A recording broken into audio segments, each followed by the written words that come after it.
friends. Happy Friday. It's a behind the scenes Friday. As you can see, I'm dressed in one of my costumes. There's a very good reason for that. But before I get to the reason why I'm dressed like this, let's do some moving and grooving, and let's do that right now. What have I done for you to mistreat me this way? I've been left out of everything, each and every way. I'm just an outcast. Don't know how long I'll last. Lord, when will it be over? Baby, come on and help me discover.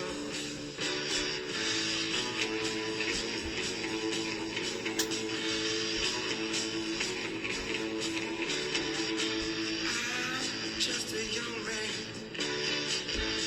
trying to do my very best. But all my girl gives me is unhappiness. I'm just an outcast. Don't know how long I'm going to last. Lord, when will it be over? Baby, come on and help me discover.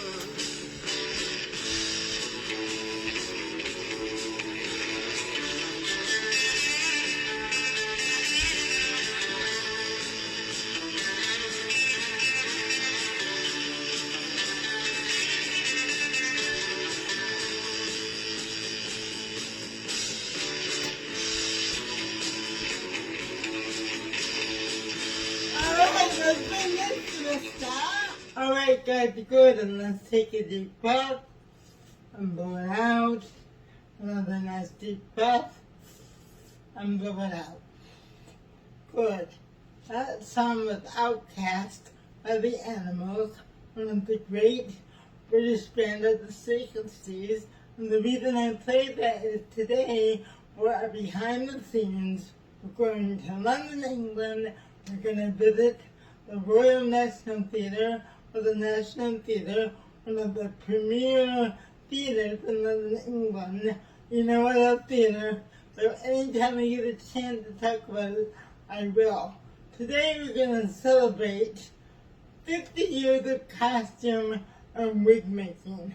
As you know, the reason I wear my costumes, I wear them for class, and we wear costumes a lot when we do our shows, but they really help to tell the character story.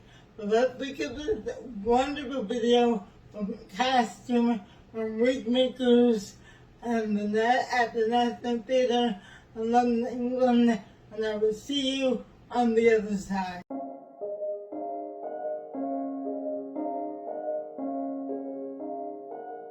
For the past 50 years, the National Theatre has staged some of the world's most iconic theatrical productions. Whether opulent, minimal, fantastical, or realistic, costume and makeup has always played a key role. So why is it so important? And what changes have the past 50 years brought?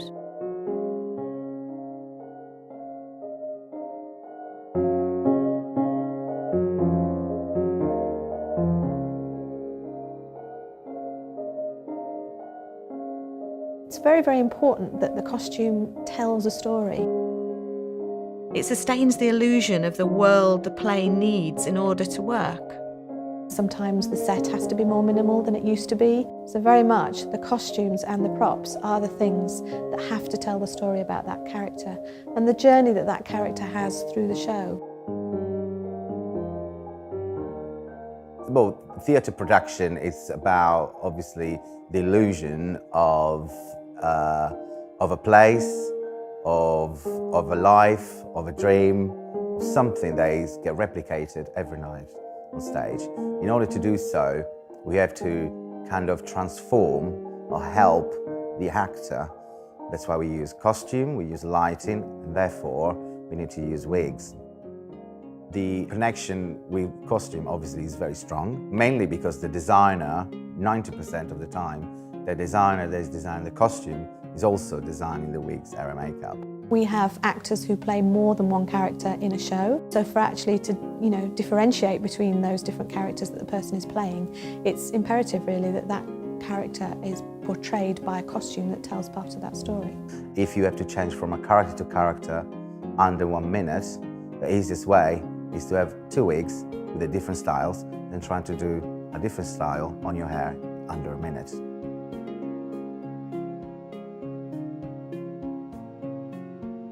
We do still get designers who their way of cementing in their mind what this show requires is by doing a set of designs. But I would say the majority of designers these days prefer to work in a way that is more collaborative. It's a dialogue with the actors as well. The actors got a lot to say as well, what he's wearing, costume and wigs. The wonderful makeup artist here and the wonderful designer were very open to suggestions about a lot of stuff, and they were very happy for me to come up with some of the designs myself. Now, the thing with the character I play is I just use my own accent, so it's assumed that he's Irish, like I am. So we kind of had some Irish-themed tattoos on him as well. I'm becoming Bill Bones, and Bill Bones is the bloodthirstiest pirate ever to sail the 7 seas. He had been around a lot of different countries and had been around a lot of different cultures, and so I wanted a kind of a tribal look to him, I suppose. Bill Bones is on stage for maybe about 20 minutes, 25 minutes, half an hour. So you've a lot to convince an audience of in a very short period of time.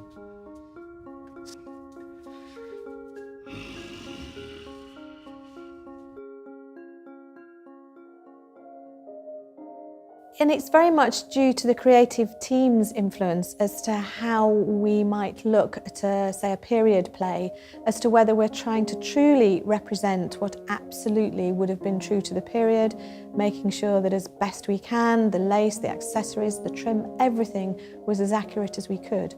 Or do they want a slightly more caricature look at that period of time? Don't forget, 90% we do straight plays, we do reality plays.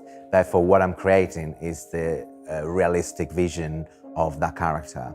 So we don't make wigs to look like wigs, we make wigs to look like human hair. It's a beautiful art of wig making, very ancient art. It takes probably an experienced wig maker, wig knotter as we call it, 40 to 45 hours to create a full wig.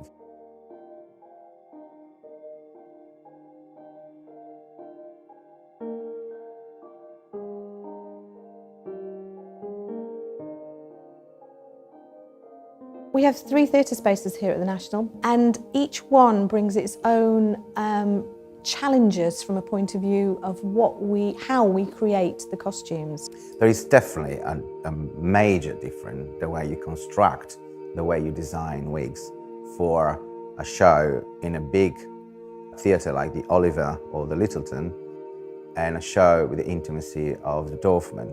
In the Dorfman Theatre, you could just as well have somebody wearing a costume walk by you and be inches away from you, and you're part of the action. But yet in the Olivier, you could have somebody sitting quite a long way away, yet we still need to tell that story, and the costume still needs to be able to read with that person who is sitting at the back of the circle.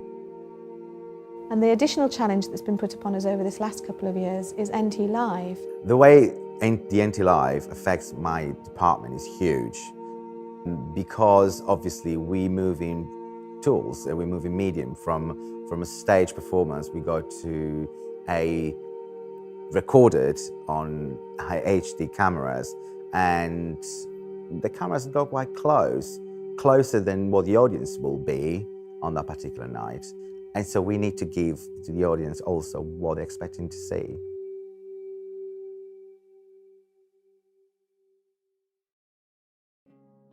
I think as a generalisation, a lot of designers used to want to create something that took you into a different world, that made you feel that these had been created especially for this play or these characters, whereas now there is much more of a feeling to have things that allow the characters and the actors to speak through, and the costumes and the clothes to almost blend into the background. Although we are called the costume department and we're creating costumes for actors, very many designers these days refer to them as clothes. They want them to be more realistic.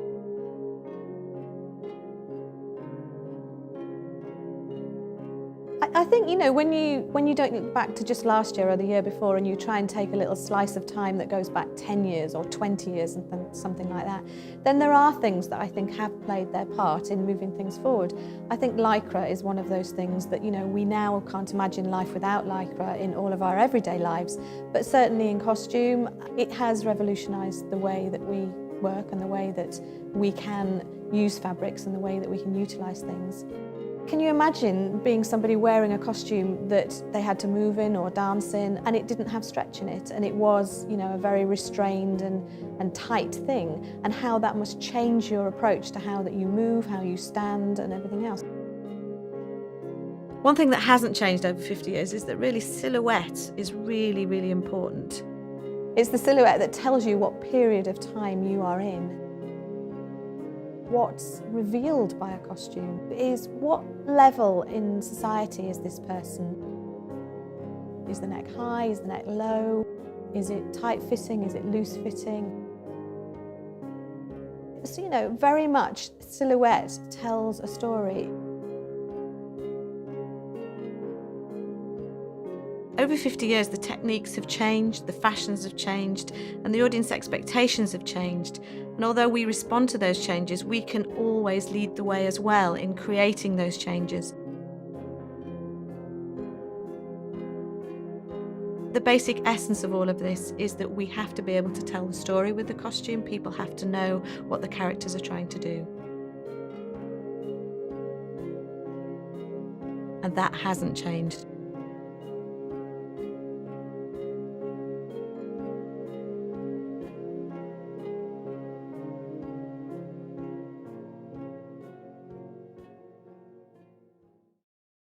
See you on the other side. Guys, I always hope you enjoy these videos. I'd like to introduce you to other areas of theater and filmmaking that we all work together, but not always about acting, but the collaborative effort of the designers. And I also love how the costumes really help tell the stories that we get to tell as actors. This dress I'm wearing right here, I wouldn't wear this if the show took place in 2023. But I might wear this if the play I was doing or the film I was doing took place in 1883. I think costumes and wigs can really help to tell the story and really help us as we play characters tell the stories we're playing as actors. So remember, guys, for our character creative challenges, you have one for July, one for August, and one for September. I'll send those out again on Monday. So I will also see you on Zoom on Monday, and I'll be in person Tuesday and Thursday, and I also have a new behind the scenes class next Friday.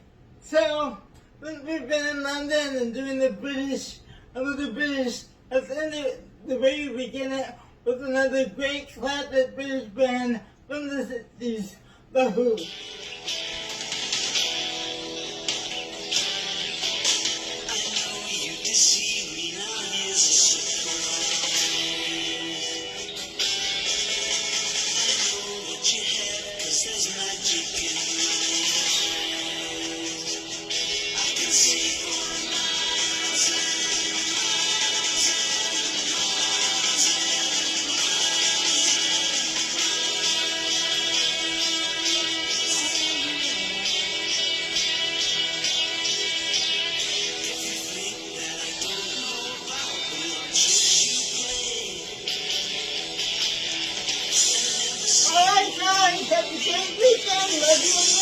they break up, they get to the same person.